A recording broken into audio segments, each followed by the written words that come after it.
Hello, my friends. This is Dr. Diana as patient, and I am pretty ill.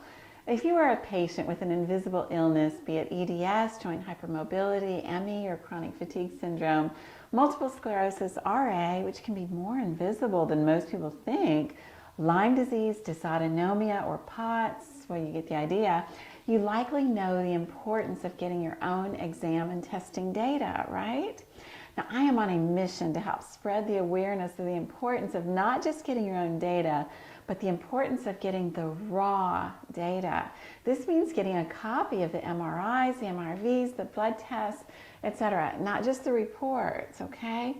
Now, I cannot discuss the subject of getting your own data without a shout out to the American College of Medical Informatomusicology, also known as ACME. You guys likely know by now that as a patient who has suffered everything along with you, including but not limited to hydrocephalus, thoracic outlet syndrome, interstitial cystitis, organ failure, debilitating fatigue, sickness syndrome, autonomic dysfunction, POTS, and intractable pain, like you, I needed to turn to something to help keep me going and remain a positive influence for everyone, especially my kids, while we figure out all of this stuff. Now, you've seen me incorporate music and jokes aimed at myself to help me get by, and hopefully it helps to lift you up a little bit too. Everyone is different, of course, but for me, music helps me in more ways than I can begin to explain. How about you? Is music a big coping skill for you too? Now, at the American College of Medical Informatomusicology, and no, it's not a real college, they are dedicated to the musical expression of health information. Doesn't that sound like me? Now, by combining music and medicine, my two favorite things in the world, and together with ePatient Dave, they made this great video linked below. Can I share part of it with you now? Love to.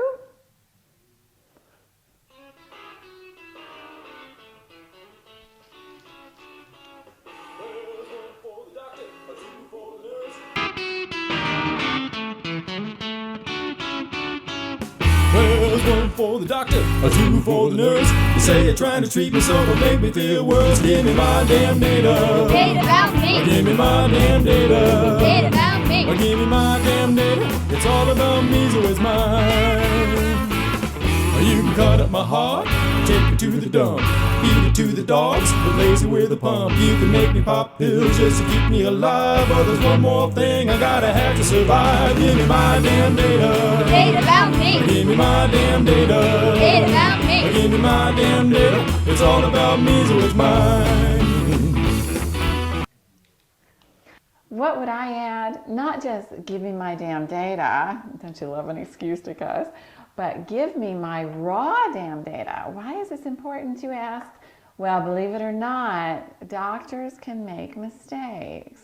Shocking, I know. We are all human, and in the age of insurance forcing us to shorten our time with patients, mistakes can occur or details can be missed. When we are looking at invisible illnesses, especially, even the tiny details can be critical.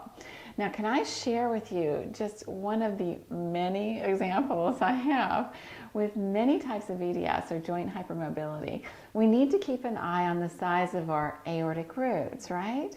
Because genetic data is still incomplete. Many of us are unsure if we have Marfan syndrome or the MAS phenotype, Stickler's, Loeys-Dietz syndrome, emerging Marfan syndrome, familial aortic aneurysms, or one of the currently 6 types of EDS, for example. Now, in our family, we had many of the signs and symptoms of Loeys-Dietz syndrome, which means the aorta can burst at a much smaller size than in the other connective tissue disorders. Until we were tested for that defect, it involves TGF-beta R1 and R2, I knew we needed to be hypervigilant. Also, because we couldn't rule out Marfan syndrome completely, the Ghent criteria is typically used, but it isn't foolproof. Aortic root size is important to us. So we see the pediatric cardiologist for follow-up with my son.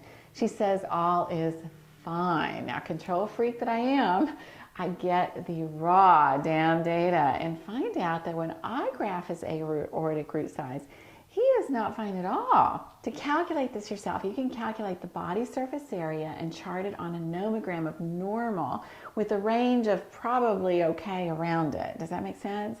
This is where my son's number was when I graphed it. His measurement was that red dot way above the range of probably normal. Do you see it?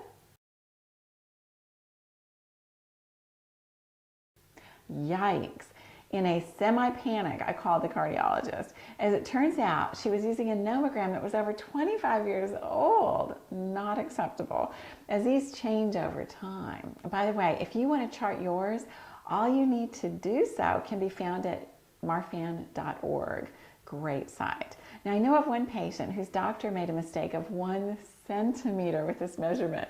Now, we are watching tiny changes, right? A centimeter is not tiny. He nearly had a heart attack until they discovered the error. So promise me you'll ask for your raw data always. And how many blood tests have you had with abnormal readings kind of sprinkled throughout, but the doctor has called it fine? Raw damn data, always, right? Okay, I feel better.